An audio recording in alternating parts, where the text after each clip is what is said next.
So when I was in junior high, I thought this one girl, I was just stunned because I thought she was brilliant because she had a lot of family problems, and one day her dad lost his job again, and she said, my dad always ends up working for, and she had a word for it, but I'll just say jerk, always ends up working for a jerk.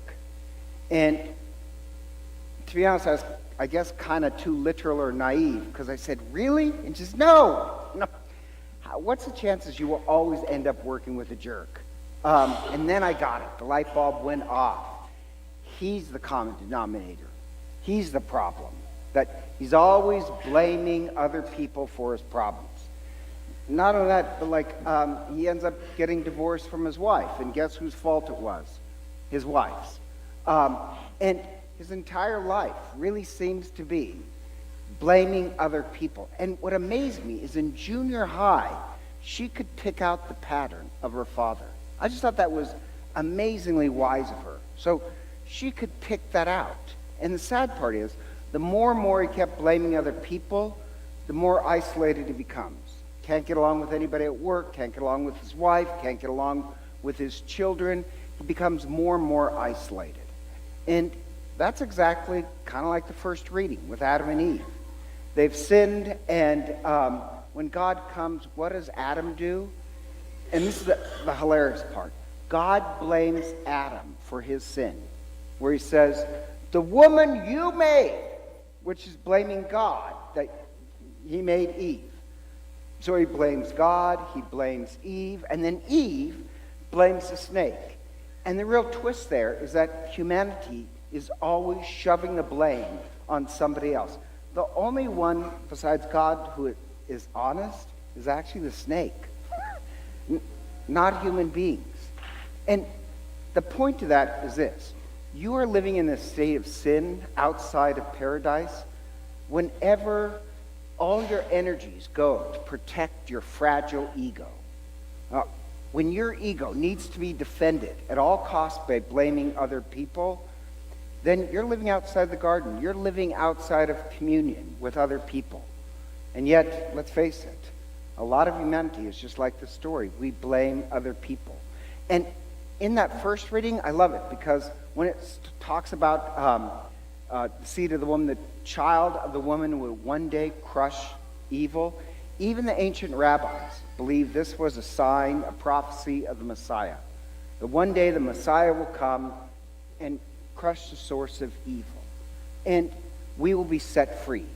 And the odd part about that, I like that, but he's going to crush evil by making us stronger than evil. So like in the gospel, when Jesus speaks about the strong man who binds up, he's talking about himself, but it means we'll be stronger than the temptation of evil.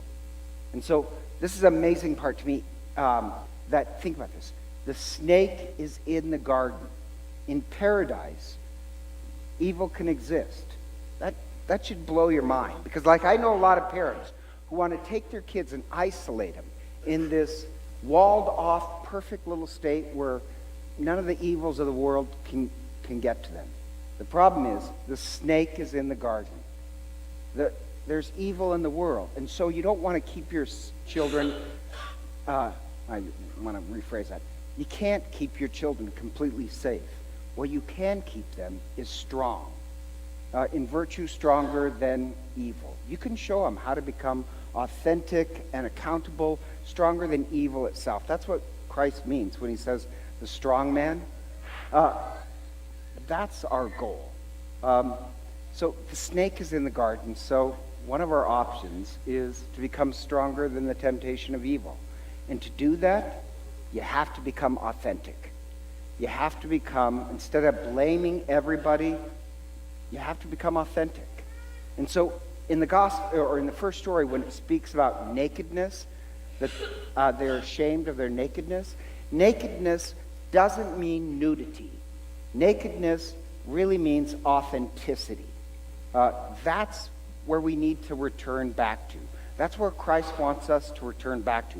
Not blaming other people, but truly becoming authentic. And authenticity is like this. It kind of reminds me of St. Ignatius, because whenever I'd go to over St. Ignatius, when you start off at like the kindergarten, pre-kindergarten, those kids are just so, in one sense, authentic. They're completely not really aware of how they look. They don't care. So when you come, it's really kind of sweet. They'll come, and the little kids, they want to love you. I mean, they're just amazing, because they'll start jumping and waving, like no self-preoccupation whatsoever. They just want to love. But as you move toward the 8th grade section, like they're so hidden in a way. Like the same way Adam and Eve hide because of their nakedness, they're kind of hiding. They're just overwhelmed, and they're hiding and very self-conscious. Now, the good part is, usually by the time you're 80 or 81, you're back to being a toddler. Because like one of our parishioners, she always dresses up to for Mass. Now, I just think that's a sign that you have self-respect for yourself. So she always looks classy. And one day she's at Mass, and I noticed she's wearing 2 different shoes. So I said to her, why are you wearing 2 different shoes? And she looks down, and she just starts to laugh and says, I put my shoes on in the dark. But like, no self-conscious, like she wasn't self-preoccupied. She enjoyed it. If that would have happened to a teenage girl, probably they'd be crying and screaming and running to the car. Like the 81-year-old can just enjoy it.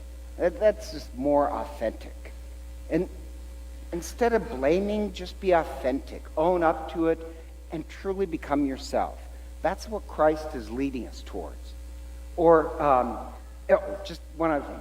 The more authentic you are, the more you're in communion with other people and God. If your whole life is either hiding or an act, it's less communion. So even in the gospel, the first reading where God says, where are you? God is omniscient. He knows everything. When he says, where are you, that doesn't mean geographically, where are you? The where is ontological. So the same way, like when I'm giving a homily, oftentimes I can see Andy's eyes glass over, and again I can say, where are you? Because he's not here. Haven't you ever spoken to somebody and you know they're not really present, or that they're somewhere else? That where are you, it means like that. You're not really showing up for the relationship. That's what it means. You're not in communion with God or each other or nature or even yourself. So if you're not authentic, if you're just put on a show, yeah, you do tend to blame other people, and you're not in communion. And so this strange thing happened. I just think this is amazing. There's this kid named Matthew, and he's a special needs kid. And he has the mentality probably of like a 6-year-old or an 8-year-old, somewhere in that, like a 2nd grader at best. But kind of amazing kid. And we have this other special needs girl who died. She was much more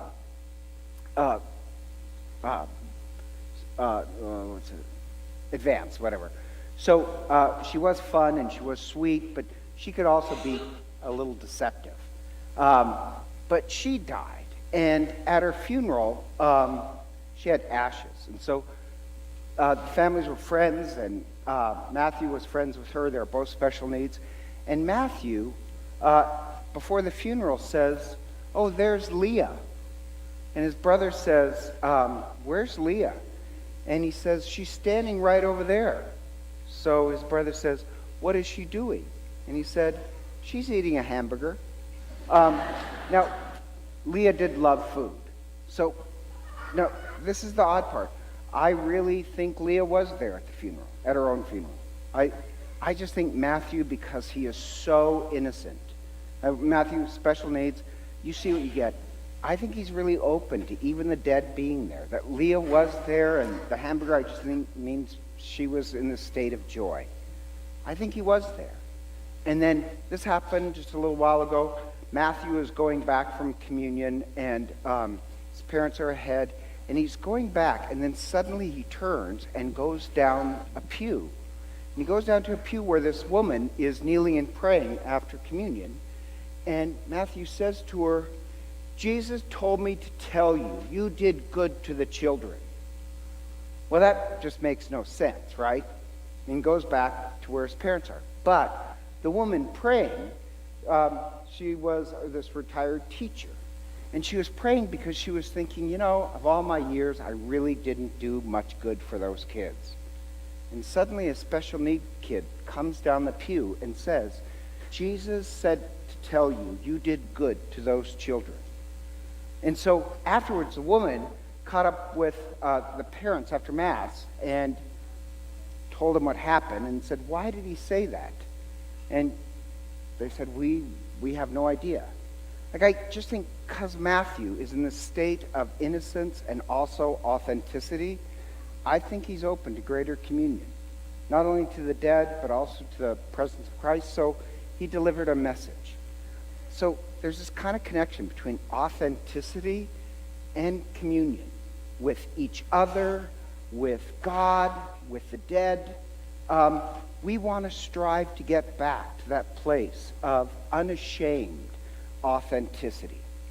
And so in the gospel, you have this gospel. It's kind of the same thing where Jesus is inviting sinners and tax collectors to dinner. He's healing them. He's curing them. And the Pharisees, who are the religious people, the Pharisees see this and claim that Jesus must be in league with evil, that Jesus is evil. The point about that is that for the Pharisees, religion is just a show. It's really still the Adam and Eve hiding in the darkness. Religion is just putting on this masquerade of superiority and we're better than those people and these people. It's just a show. And so the Pharisees, yes, they're really super religious, but they're not authentic. And so when they look at the very source of love and goodness, they call it evil. They're not really in communion with the divine itself. It's just a masquerade. When Jesus' family shows up, they don't understand why he's being so radical of welcoming and curing other people. So they say, he's crazy. He's lost his mind.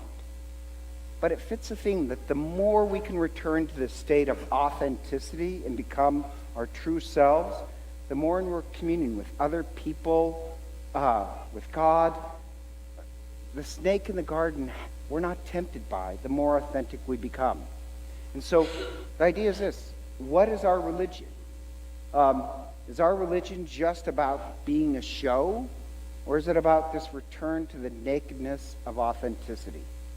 To live in communion with other people. And just by the way, because I'm afraid somebody's going to ask me this after Mass, it says about blaspheming against the Holy Spirit. The one sin that is unforgivable is a sin against the Holy Spirit. And that does freak people out and say, did I accidentally sin against the Holy Spirit? You can't accidentally sin against the Holy Spirit. The sin of the Holy Spirit against the Holy Spirit is this: if you see love itself and can reject it, there's not much God can do for you. If God, who's a source of forgiveness, if you see forgiveness being offered to you and other people and you reject it, what can God do to you? If you completely reject the source of love and forgiveness, what can God do to you? It's not that God is rejecting you, you're rejecting God. And you end up being like this Pharisee who calls evil good and good evil itself. The more we return to the state of authenticity, the more we're free from the temptations of evil and live in communion with each other. We don't want to spend our lives being like the Father who keeps blaming other people, becoming more and more isolated. We want to become like Matthew and Leah and return to the state of really authenticity, where we're in communion with the dead and each other, and especially Christ. And so together, let us stand and profess our faith.